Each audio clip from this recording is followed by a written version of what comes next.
Silentheart, when it was first released, used to be the pinnacle of PvP oaths in Deepwoken. Now it remains as a sad reminder to what could have been the coolest concept in PvP history in the game. Most of you guys are probably familiar with Silentheart being the swinging kill and don't back away from the fight oath, able to withstand way more attacks with its built-in resistances and damage increase over the course of fights, heavily shifting the pace of battles in seconds. Unfortunately, however, this, well, isn't the case anymore, to put it quite frankly. Silentheart over the past 7 months or so has received nothing but nerfs and false promises from developers about reworks to do nothing but delay them for months on end. It went from being practically a god in its own league to being outweighed and outmatched by almost all attunements in today's meta. But today, we are going to be breaking down the rise, the eventual fall off, the problems with Silentheart, and the solution on how to fix this hated and broken oath. Now let's get into the video and make sure to subscribe if you do enjoy. And let's begin.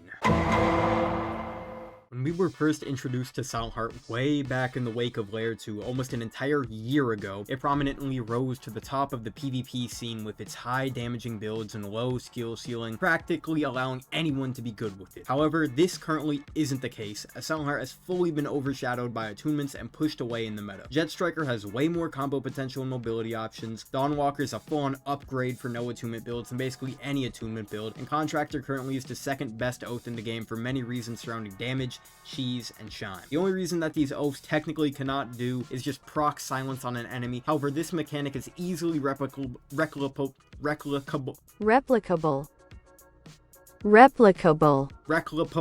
with things like Gale, and even then, silence most of the time is at most a hindrance to your opponent as they continue to apply pressure in a fight and wait out the silence duration. I want to quickly segue into the next section of this chapter, however, which is a simple positive and negative comparison between Silentheart and the current meta to no attunements and all attunements, let's just say. Now let's go through some of the pros that Silentheart has. So for Pro 1, we have offers a very simplistic playstyle for people to grasp onto quickly. This is basically, give Silentheart to a new player and they can easily go in, start killing things, and have fun with it. Second pro, can build up resistance over time, allowing you to become tanky in fights with its built-in resistance and dread stacks. Now Pro 3, offers high damage with most weapon types, allowing to change the tides of fight in an instant. And Pro 4, you are able to get an extra 24 talents from rolling two random talents instead of mantras, because as we all know, with Silentheart, you are unable to use mantras. Now, let's break down some of the cons with this oath. Con 1, forces the user into an aggressive playstyle which can be tough for most players to grasp on at first. Con 2, forces you to make your build built around the entire oath. Con 3, cuts off healing entirely besides enchantments and spitting. And Con 4, has little to no gank potential in today's meta with zero mobility almost. Now, moving on to the attunements. Let's go through the pros and cons real quickly. Now, starting off with the pros. Pro 1, all-rounder for everything in the game, meaning ganks, chime, PvE, and PvP content alike. Pro 2, able to balance damage and health with Bloodless and sustain on the mantras. And finally, Pro 3, mage builds and a wide variety of playstyles. It's, pretty self-explanatory, guys. Now, going through the cons on attunements. Con 1, some attunements can have a very high skill ceiling which can push players away because they don't want to learn. Con 2, it's a hard learning curve for players, so you guys can just, technically just count Con 1 and Con 2 as the same, but who cares. And finally, Con 3, balancing the number of talents on a build because of mantra picks. Now, just looking at these comparisons, a lot of things can be said, but before we even begin to speak about those, we first need to talk about something, which is Nerfs and Silentheart practically go together like peanut butter and jelly. For every single Silentheart buff there is, it's followed with 2 nerfs. We move 3 steps forward and 6 steps backwards if you want to think about it in that sense. The most notable nerfs that Silentheart has received since its release has been the ankle cutter change, remove silence on parrying, nerfing the resistance and damage output, and worst of all, making Manikati do a set amount of posture per weapon type. Like, bro, who thought of this, man? Like, look, you can't even guard break someone with 34 posture while using a stone medium weapon, bruh. Ugh. Moving on, however, Silentheart itself will never be able to receive buffs without player input being negative because of the implant in players' heads that for some reason Silentheart is still the best PvP oath in the game. I don't know where people keep getting this information, but I can assure you that after almost 2,000 hours on this singular oath, they are mistaken. Silentheart is a sheer reminder of its past glory when it first released, but after all of these feature reworks and nerfs, it sadly will never be able to return to that said glory. That is, however, unless... At the start of 2024, Silentheart players were practically left with nothing. From the scraps of the previous patch, which was all the way back in November, adding our running attack, we were left to fend for ourselves in this barren meta wasteland. That was, however, until K1 announced on the 4th of March 2024 that there would be a poll, a decision hosted by the community to which oath we would want to see reworked. And of these two options, one made itself prominently clear. It was Jet Striker. I mean, who wouldn't have voted for Jet Striker, man? The thing was horrible to fight against, man. Like, come on, have a brain. After Jet Striker's Grand Slam blowout in the poll, K1 would then go on to announce that we would actually be receiving both reworks quite quickly from one another. This gave the Silentheart community much hope and that little bit of bargaining with ourselves that our oath may not be dead yet. 1 month goes by, nothing. 2 months go by, nothing. 3 months, 4 months later, and still nothing. K1 had lied to us. He had lied to the community. He said that the Silentheart rework would be coming out, and after delay and delay and after update, K1 would then go on to confirm that the Silentheart rework would not be coming in a normal weekly, but rather with the Conquest Layer 2 expansion update.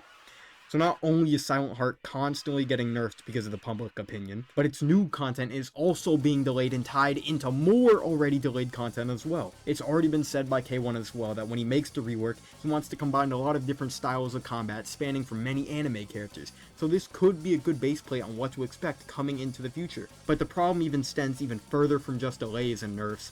It stems from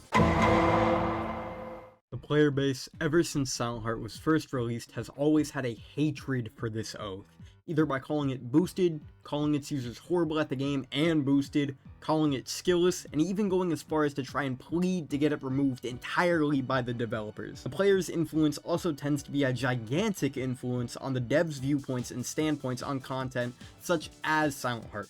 This in turn is mainly why Silentheart isn't able to get as much content as people would like this oath. It also tends to stem from a problem of developers releasing things crazily overpowered, just like when Silentheart first came out, and they would most likely want to avoid any situations like that by just tending to the player's opinions first, rather than actually, the actual standing in game. That's where this dilemma comes in of always keeping Silentheart purposefully bad enough to where players aren't consistently complaining about it, but rather tolerating it by purposefully not buffing it. It's downplayed by mostly every single oath in the game currently, and its one gimmick, which is silence, doesn't even affect that much in a match. Like, wow, 3 seconds of silence on an enemy. Thanks, Deepwoken. Hopefully though, this won't be the case with the new rework in 2 years when Conquest drops, and the developers will actually finally start to buff this oath. But you know what else needs buffing though?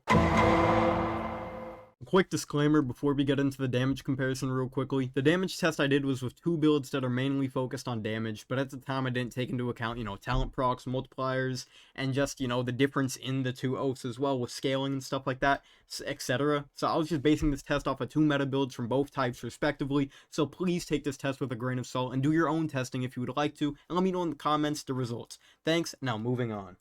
Alright guys, so now real quickly, I just want to do a damage comparison with attunements in Silentheart, and I know what you're going to say, oh Tana, this isn't going to be, this isn't going to be a good comparison, attunements obviously are going to do more mantra-based damage, and Silentheart's obviously going to do more M1 damage, but guys, what I'm going to be doing right now is I'm going to be basing this off of 2 different metas, so Silentheart Fist and no attunement Fist, just M1 damage purely, guys. Silentheart most likely is going to have the more M1 damage, but I just want to see the pure difference, guys. I want to see if it really is that much different to get rid of all of your healing, all of your bloodless, all of your stuff just to run Silentheart, just for that little extra bit.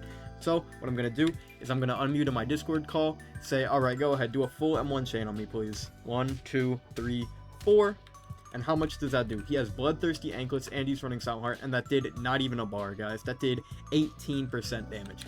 So we're gonna go get healed up, and we're gonna go right now and do the no attunement test. Alright guys, now for the second test, we are going to be doing a no attunement Fist with Anklets and Bloodthirsty. Yes, like I said in the previous test, I did say that the scaling might be a little bit off, but at the same time guys, this is a no attunement Dawnwalker build, which is the current meta in today.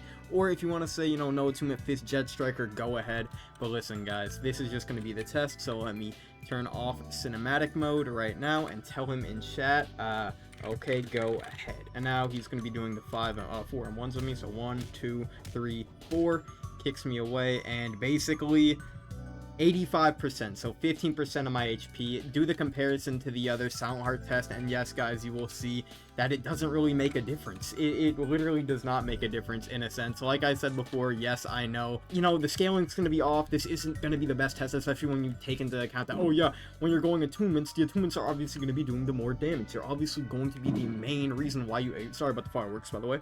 But like I was saying though, obviously it's going to be, you know, the attunements that are going to be doing the damage, the combo that's going to be doing the damage.